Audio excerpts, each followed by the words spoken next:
Welcome into another episode of Southern Section this week. I'm Claudette Montana. And I'm Jonathan Camis. We're here at Gar High School where the Gladiators have gotten off to a great start, Claudette. They've gotten off to a great start. I was so lucky and caught up with two members from the baseball team here at Gar High School. We also started a new segment called What's in My Locker, and you caught up with their head coach as well. Yep, here's Coach's Corner.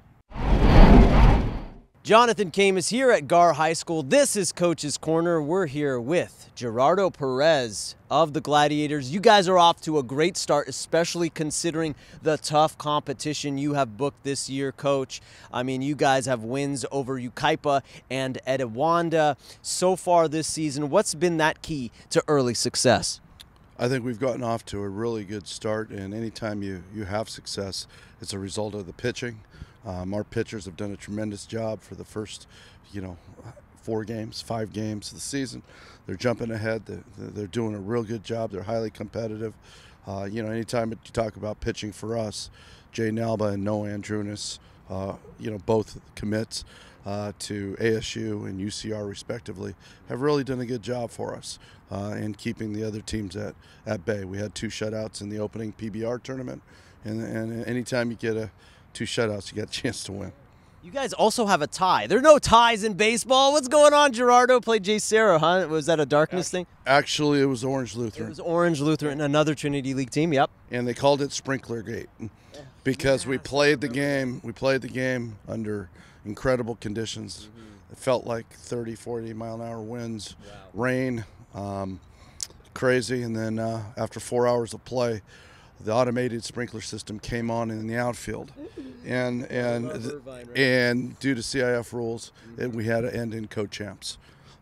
So it is what it is. Yeah, well, you've been here 18 years, and there's always a first sometimes in baseball, right, Coach? So, hey, you guys aren't done with the tournaments. You have another gauntlet upcoming starting Wednesday in the Perfect Game Tournament, and that will also be at the Great Park in Irvine. Correct. And, hey, it's a heck of a field now, Coach. And why do you enter your teams in such tough tournaments? Because I got to believe, hey, it's preparation for league, right? Not only that, we're here to serve a bigger service beyond us, and I want our kids to be ready and play the best possible teams on the road, any place, anywhere, not only to prepare us for league, which is really difficult this year with the addition of La Mirada, but if they're going to play in college, they're going to have to play against steep competition day in and day out.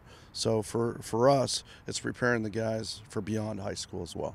Yeah, you mentioned it right there. It's a new league this year, Coach, the Suburban Valley League. Of course, you bring back your Warrens and your Downies, but now entering the La Mirada, this is going to be a league to watch in Southern California. I believe so. It's going to be a very competitive league. It might come down to the last game of the season. I know we're looking forward to finishing that last week. I think we finished with La Mirada, and it should be fun.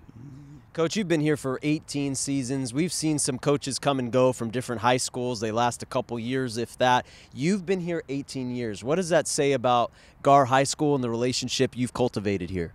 Well, I got to give a lot of credit to the people that were here before me. Tom Bergeron spent his life here, donated 35 years of coaching here. So I was fortunate enough to succeed him and follow him. So there was quite a bit of history here, quite a bit of culture here. So I just been able to build on it, give it a new modern twist to it, so to speak, kind of improve the facilities, which we're really proud of here, to keep it going and keep it rolling. So. Yeah, absolutely. Let's talk a little bit about the field anemones, because when I got out here, the first word I thought was, wow. I mean, you have it all turfed out from the wings, left side, right side, the dirt going down the base paths. Are you an old school guy or are you a new school guy? Do you like all this turf stuff? Give me the deal. When it comes down to high school and manicuring a field, the more turf, the better. It just creates not only a great look that's consistent, and it also gives you some flexibility and versatility to do some drill work and some ground ball work or some conditioning work or base running work. It has a multi-purpose, to it. So we're very blessed and fortunate that we're able to do that. We talked a little bit off camera. It's been great with the rain as well, right? With this downpour we've had this season. Yeah, along with the rain, One thing's for sure, we don't have to worry about the mound or home plate. Even though we might not be able to have a full-on practice, we can do live at-bats, do something to generate the offense and keep the at-bats going throughout the ring. Turf Field's highly recommended by my guy, Gerardo. We got it going here at Gar High School. Thank you very much, Coach. Your players were great to deal with. That's been Coach's Corner. All right, joining me now is Angel Cortez, and we're going to do some rapid fire. Are you ready? Yes, ma'am. All right, what is your shoe size? 11.5. What is your favorite sneaker? Jordans. Talk to me about your outfit, though. You got the chain. You're a very stylish guy. Describe your personal style. I want to say flashy, but not too flashy, because I do wear a lot of Jordans. It's the only shoe I wear. And then if it's a day that I wake up late, it's probably some sweats and throw on a T-shirt. If it's a day that I try, it's probably a Express shirt and some Express pants and Jordans and a backward tie, and then go to school. Okay. Very, very calm, cool, and collected, as we like to say. What is your favorite artist? J. Cole. I love J. Cole. What do you listen to pump you up before a game? Right now, I've been listening to a song called Over by Drake. That's probably the song I go to before a game, and it pumps me up, so yeah. What's your worst habit? Probably biting my nails. I bite my nails a lot when I'm on the bases. It's the worst thing. My parents get mad at me for it, and I don't know, but it's always been a habit of mine, just biting my nails, so yeah. What's your favorite thing to do outside of sports? Outside of sports, probably play video games. We have family night probably every night at my house, and play like Mario or stuff like that, so it gets nice and competitive at home. Who's your favorite player in the MLB? Does it have to be current? No, it could be whoever you want. Favorite player is Ken Griffey Jr. Just love the way he played the game on pants on fire, and that's the way I try to play every game. Yeah. If you could play for any MLB team, which one would you love to play for? Probably the Angels, because I grew up an Angels fan and still an Angels fan, and it's close to home. Parents get to see me play, so probably the Angels. What's your favorite high school baseball memory? Favorite memory would probably be sophomore year going into playoffs. I was like 5 for 6 and did really well, and then that's when the recruitment process started for me, so probably that. Okay. Well, you're heading to San Diego for college. What are you most excited for about that new venture? Probably just being in a new environment with the big boys and getting to get the experience to play with them, and just love the coaches there. So probably just getting the experience to play with college guys and see what the MLB be about, because I'm going to be playing against future stars. Yeah. And last question for you, what's your favorite part about being a part of this team? Probably, honestly, it's brotherhood and family. So we do everything together and go out together, and probably being a family, I know that I'm always going to have them part of my life. So it's probably them being my family. Awesome. Thanks so much. Thank you.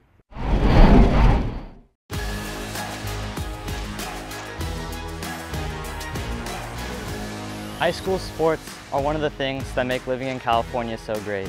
But sometimes the behavior in the stands can overshadow our achievements on the field. I love it when my parents show up for me. But being booed for missing a play could be crushing. And remember that refs are people too. They're trying their best to call a fair and correct game. Hey, and enough with all the swearing. No one should feel insulted or ashamed because of their race, ethnicity, or gender. We should be able to hold our heads high after the match, win or lose.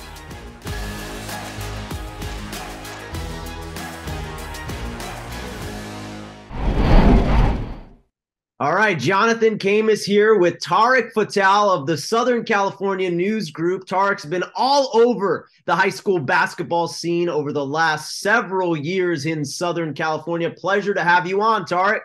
Oh, happy to be here, Jonathan. It's like old times. Yes, sir. Yes, sir. It really is. And man, we had some exciting games yesterday in the Southern California regional finals for both boys and girls, but we'll start with the boys now because we know who is going to be representing the Southern section in the CIF state championship game in the open division. That is Harvard Westlake. Tarek, Harvard Westlake beat the three-time consecutive champions Centennial 80-61, and they are awaiting 28-6 St. Joseph Saturday in that final. What do you look forward to in this matchup?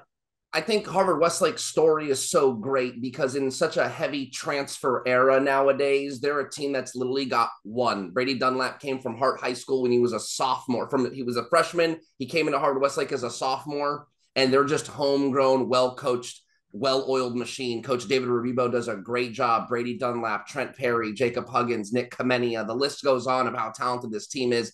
St. Joe's ain't no slouch team. I've had a chance to see them a couple times this year. They'll come up here, play Sierra Canyon. They always try and drop a little south to play Southern Section teams so they can be prepared for the postseason. They'll be prepared, but I like the Wolverines in that state final. Okay. Some people were a little bit surprised with Westlake beating Centennial, but maybe you not so much because this team has talent now.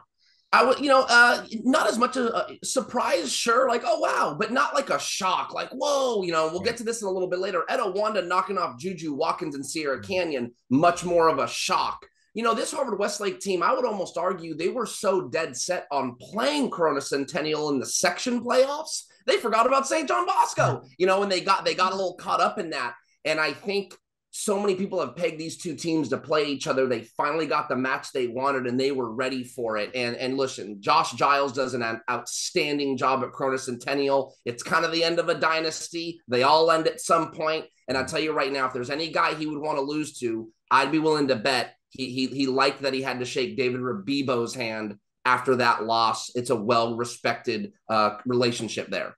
All right, it's going to be a great game Saturday, but we're going to go now to Division I, where the championship will be held between Notre Dame and Granada. This game is Friday at 8 p.m., and right. Both teams are 26-10, so I kind of find that a little bit funny. Hey, yesterday Notre Dame beat the 3 seed Sierra Canyon 80-61. Your take from that game, first of all, Tarek. Yeah, that's the game I was at. And listen, I'm going to be flat out with it. I wrote it. It was the lead to my story. LeBron James had tweeted out on a Monday night that his son Bronny was better than some of the guys on the NBA hardwood. He was literally watching League Pass and he tweeted, man, Bronny's better than some of these guys. And LeBron didn't show up Tuesday night, but if he would have, he would have seen that Caleb Foster's.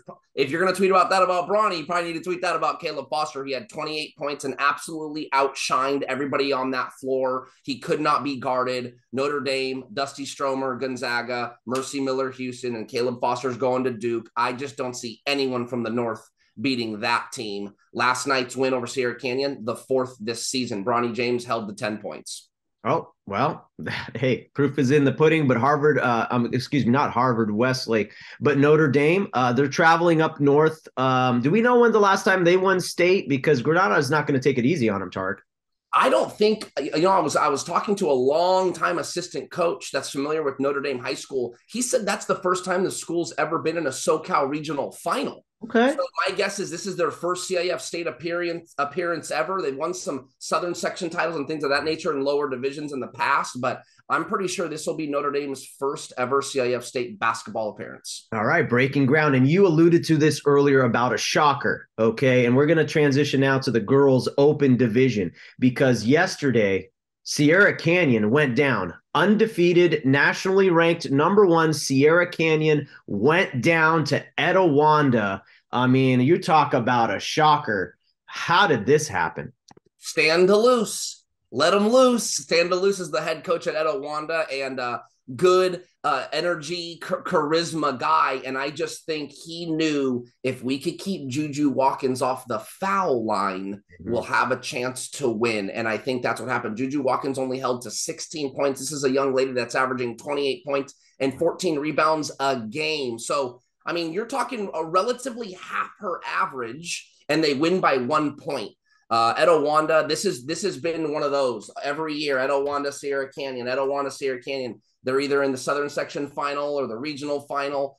And so this year, Sierra Canyon got them in the Southern Section Open final, and Etiwanda gets them back in the regional final. The Eagles are going to the state championship.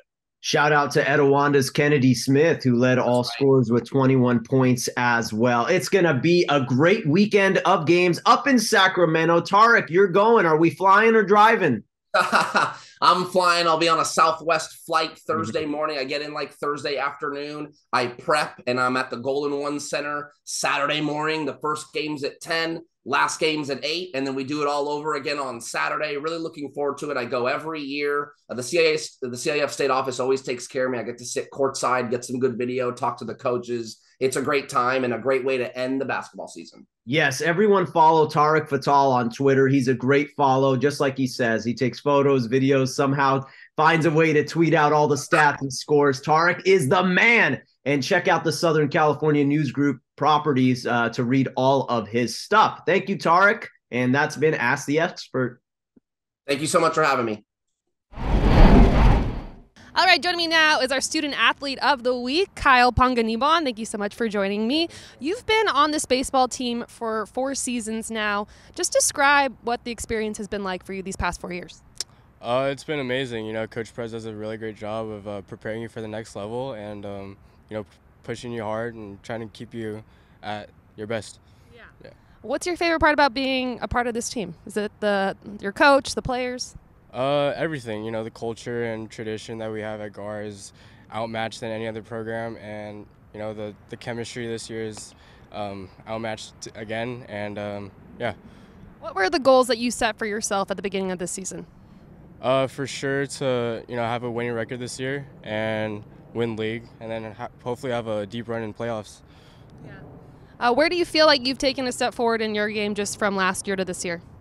Probably hitting offensively this year is probably going to be huge for this year's team, and especially defense too. And as long as we're hitting, we're going to be good this year. All right. Well, you are committed to Cal State Northridge. What excites you the most about the opportunity to get up there? The coaching staff for sure, and the coaching staff was really the big part that made me go to CSUN.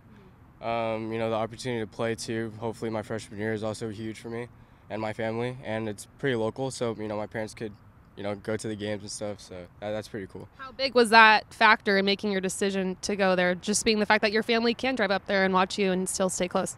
Yeah, it's huge. My family is a big support system to me, and just them being there makes me better. Yeah. And I have some motivation to play more. All right, I do have to ask you some Student Athlete of the Week questions because you are a Student Athlete of the Week. How do you balance being a student athlete, both your academics and your athletics? Just, one being sitting in the front of the class, trying to ask questions all the time, doing my homework, staying on top of studying, and, just, right after practice, I'm going straight to homework and stuff like that. Yeah. So, yeah. How do you feel like GAR High School has prepared you for college? Baseball-wise too, Coach Perez has really pushed you to be on top of your stuff, and really makes you work on academics too. He's a big academic guy, and GAR does a great job with pushing academics first too. All right, thanks so much. Hi, my name is Alba. I'm a pitcher here at GAR High School, and this is what's in my locker. So first, we're starting off with my game glove. It's a 44. It's got the web to protect because I'm a pitcher, so I could hide my pitches. And got a little cross with my name on it in baby blue. It's kind of like high school colors. And then we got the massage gun that you use every day just to make sure I'm not sore, staying loose. And then last one, it's a TheraBand. Most people think it's a little weird, but it helps protect your UCL when you're pitching and just get your forearm strong, so it's really useful. And then next thing I got that most people think is odd is I drink a lot of cherry tart juice, which it reduces inflammation because it's an antioxidant fruit, but it's really good, but most people don't know about it. And then I got all these cleats. I got the game cleats, the Nike React Huarache 3s, and I got practice cleats, just the Adidas Zero. And then got the same as these ones in different colorway but high tops. I got these for free.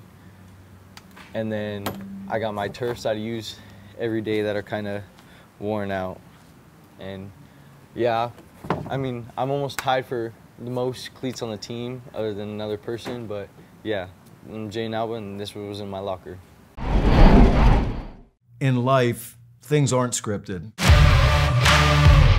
If you're an athlete, we need people like you and translate those skills to officiating. You can get a lot out of it. It happens in every town, in every game. We never have a perfect game, but the rewards always outweigh the negativities.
That's going to do it for CIF Southern section this week. Thanks to Gar High School for all their hospitality. And we'll see you next week. Thanks so much for watching. Bye.